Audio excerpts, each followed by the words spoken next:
যদি মুসলিমরা ভারতবর্ষের মাটিতে এসে এখানকার মন্দিরগুলোকে ভেঙে ভেঙে মসজিদ করে দিত, তাহলে ভারতবর্ষে 2000 সালের 2000 বছরের পুরনো কোনো মন্দির পাওয়া যেত? আপনার সেন্স কি বলে পাওয়া যেত?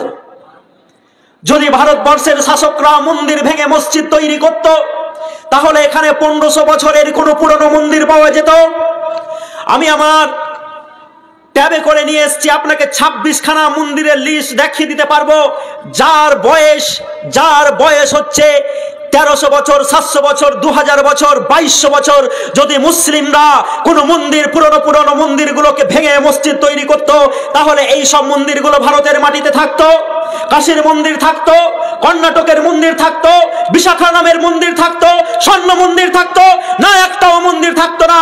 তার মানে এই কথাটি মিথ্যা। মুসলিমরা ভারতবর্ষের কোন মন্দিরকে ভেঙে মসজিদ করেনি। নারে তাকবীর।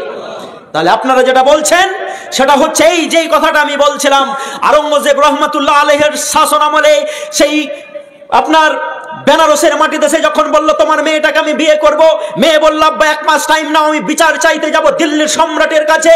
বাদশাহ আলমগীরের সামনে যে একজন মহিলা, তরতাজা যুবতী মহিলা, নিজেকে ঢেকে দিয়ে দাঁড়িয়ে আছেন, বললেন আপনার কাছে আমি সাহায্য চাইতে এসেছি। বলল কি সাহায্য বলুন?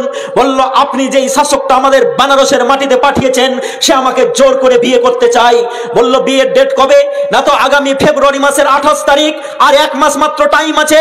বাদশাহ আলমগীর বললেন যাও তুমি চলে যাও। সেই মেয়েটি চোখের পানি ফেলতে ফেলতে বেনারস ফিরে এলো। আসার পর তার বাবা বলল বলো তুমি আওরঙ্গজেবের কাছে গেছিলে, কি হয়েছে? বাদশাহ আলমগীর কি বলেছে তোমাকে? বলো বাবা আমাকে কিছুই বলেনি, কোনো প্রতিশ্রুতি দেয়নি, শুধু আমাকে জিজ্ঞেস করেছে বলো বিয়েটা কখন। কিন্তু আমি একটা আশার আলো দেখতে পেয়েছি। আমার সঙ্গে যখনই বাদশাহ আলমগীর কথা বলেছেন, এই কথা বলতেই যে আমাকে 15 বার মেয়ে বলেছেন। কবার? আর 15 বার। রাসূলুল্লাহ সাল্লাল্লাহু আলাইহি ওয়াসাল্লামের জামানাতে হাতিম তাইয়ের একজন মেয়ে, সুন্দরী মেয়ে ধরা পড়েছে, তাকে তার ভাইয়ের কাছে পৌঁছে দিতে হবে। বিশ্বনবী যাত্রার হাতে দিলেন না, আলীর মতো সাহাবীকে 10 জনের কমান্ডো বাহিনী করে বললেন যাও পৌঁছে দাও হাতিম তাইয়ের মেয়েকে।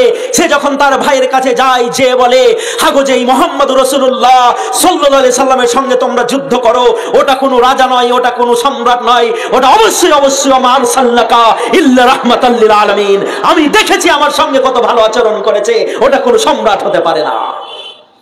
এই যার চরিত্র হয়, তাকে ফলো করনেওয়ালা মুসলমান কোন মন্দির ভেঙে মসজিদ করতে পারে? পারে গো? কোন মেয়েকে ধর্ষণ করতে পারে? 1.5 লাখ করে প্রতিদিন কোন মানুষের রক্ত ঝরাতে পারে? এই সব মিথ্যা ইতিহাস থেকে আমাদেরকে বেরিয়ে আসতে হবে। উমারের সময়তে আমরা দেখেছিলাম যুদ্ধ হয়েছে, যুদ্ধ